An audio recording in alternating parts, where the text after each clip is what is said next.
Assalamualaikum dan selamat sejahtera. Jom kita belajar bersama-sama dengan cikgu.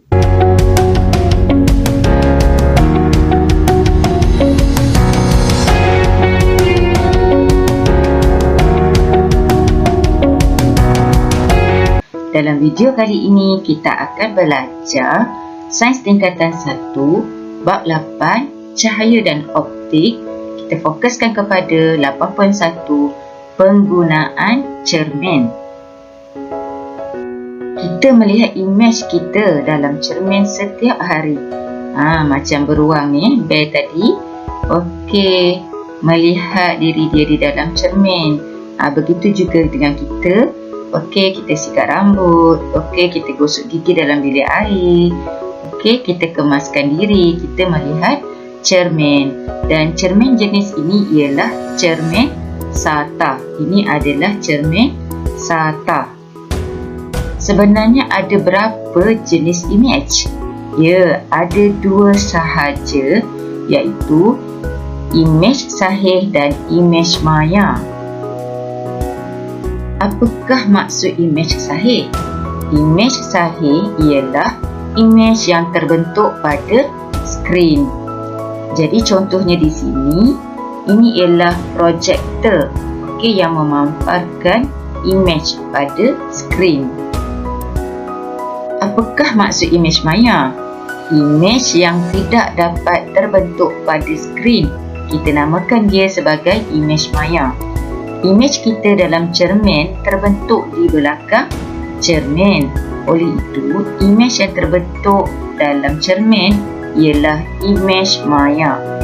Imej ini tidak boleh dipaparkan di skrin. Jom kita kenali jenis-jenis cermin. Baiklah, kita lihat dahulu cermin sata. Okey, rupanya ialah lurus dari atas ke bawah dan sama ketebalannya. Okey, macam cikgu cakap tadi, kita selalu guna untuk sikat rambut, gosok gigi dan sebagainya. Yang kedua ialah cermin cekung. Okey, dia kempis. Rupa dia kempis ataupun nipis di tengah-tengah, iaitu melengkung ke dalam. Okey, yang ini melengkung ke dalam. Yang ketiga ialah cermin cembung. Ianya berupa kembung ataupun tebal di tengah. Nampak dia melengkung keluar. Yang ini melengkung keluar. Ini adalah rupa cermin cekung. Nampak ya? Dia nipis di tengah. Macam orang kurus pula kan? Kat sini. Dan kalau cermin cembung, ia kembung di tengah ni. Kita nampak kembung Jom kita lihat dahulu apakah ciri-ciri imej cermin sata. Okey, yang pertama ialah tegak. Yang kedua, songsang sisi, iaitu tangan kanan kita bila kita angkat, ia akan jadi tangan kiri di dalam cermin. Okey, yang ketiga, saiz imej sama dengan saiz objek. Yang keempat, jarak objek dari cermin adalah sama dengan jarak imej dari cermin sata. Okey, kita tengok kan bear ni. Imej dia tegak.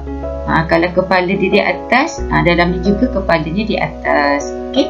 Dan tangan kanan dia ni akan jadi kiri di dalam cermin. Begitu juga dengan tangan kiri akan jadi kanan di dalam cermin. So ini adalah songsang sisi. Okey, kita lihat jarak objek tadi cikgu cakap. Okey, ni X, ini X.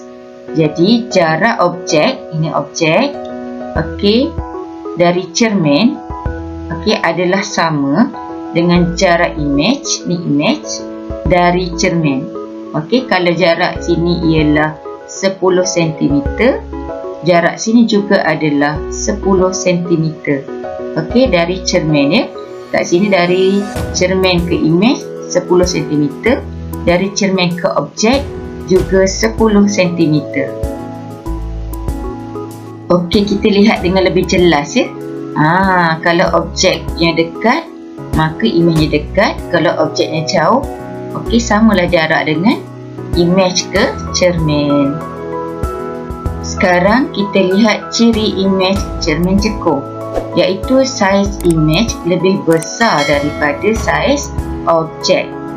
Sekarang kita lihat ciri imej cermin cembung. Okey, saiz imej lebih kecil daripada saiz objek. Sekarang kita lihat cermin satah mengaplikasikan konsep pantulan cahaya. Sinar cahaya yang terpancar di atas cermin akan dipantulkan. Okey, ini adalah sinar cahaya. Ianya mengena pada permukaan cermin dan akan dipantulkan. Alright. Okey, pelajar boleh lihat di sini. Ini adalah sinar cahaya dari lampu dan ianya dipantulkan. Begitu juga dengan gambar di sebelah ni. Okey, sama ya, dan sudutnya adalah sama. Sudut 7 sama dengan sudut pantulan. Sekarang kita lihat apakah aplikasi cermin satah dalam kehidupan. Okey, kita guna untuk apa? Cermin satah menjadikan ruang bilik kelihatan luas. Jadi kalau kita ingin ruang di dalam bilik atau ruang tamu kita kelihatan luas, maka kita akan pasang cermin. Cermin satah juga membantu penari untuk membetulkan pergerakannya. Jadi dia boleh lihat imejnya ya, dan pergerakan tariannya. Seterusnya kita lihat aplikasi cermin cekung dalam kehidupan. Yang pertama, cermin cekung berfungsi untuk membesarkan imej bagi memudahkan seseorang untuk bersolek. Okey, perempuan ni nak pakai celak, nak pakai lipstick. Jadi bila imej besar, maka mudahlah dia bersolek. Seterusnya, cermin cekung digunakan oleh doktor gigi untuk melihat gigi pesakit supaya imej yang terhasil kelihatan lebih besar dan juga dekat. Sekarang kita lihat aplikasi cermin cembung dalam kehidupan.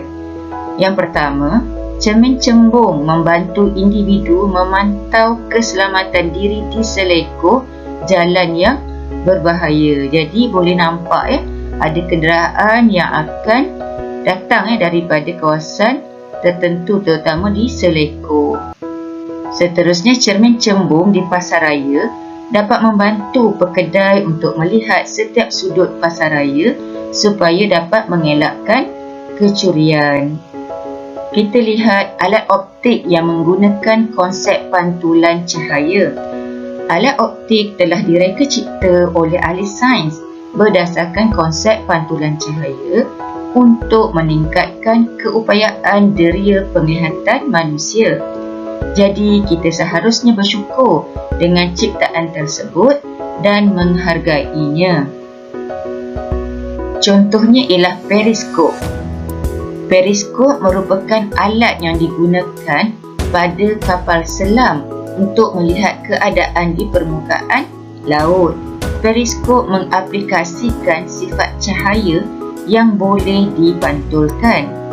Cahaya dari atas permukaan laut dikesan oleh suatu cermin, kemudian dipantulkan oleh cermin lain dan menuju ke mata pemerhati yang berada di dalam kapal. Okey, pelajar boleh lihat di sini. Okey, cahaya dari permukaan laut dikesan oleh cermin ini. Cermin yang pertama ni. Okey, kemudian dipantulkan ke cermin yang kedua. Yang dekat bawah ni. Apabila dipantulkan ke cermin yang kedua, okey, ianya menuju ke mata pemerhati yang berada di dalam kapal selam. Okey, jadi pemerhati ni boleh lihat apakah yang ada di permukaan laut. Okey, boleh jadi musuh dan sebagainya. Pelajar-pelajar, cikgu nak tanya satu soalan. Pernahkah anda terfikir mengapakah tulisan ambulans terbalik? Okey, ni tulisan ambulans kan? Kenapa tulisan ni terbalik? Jom kita tengok jawapannya. Ini adalah kerana ketika anda memandu kenderaan di jalan raya, tiba-tiba terdengar siren ambulans berbunyi dan anda melihat cermin pandang belakang.